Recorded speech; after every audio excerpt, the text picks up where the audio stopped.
Hey, today I'm going to show you how to change key shelf for a Ford remote head key. It's a laser cut, so if you have the key you might need to go to a local locksmith store just to copy from the old one to the new one, okay? Alrighty, so what we're going to do first, we're going to open the key.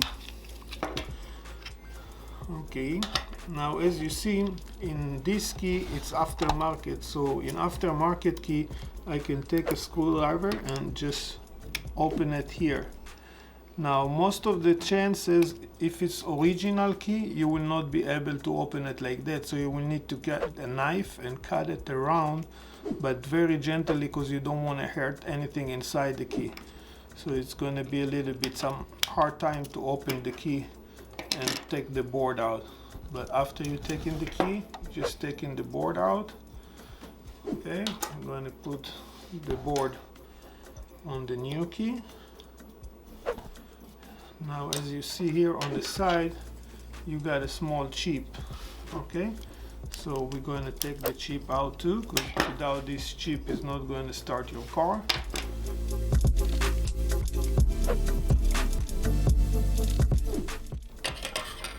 I'm going to put the chip right here. I suggest to put some crazy glue on it, then it will glue to the place and it will not fall off.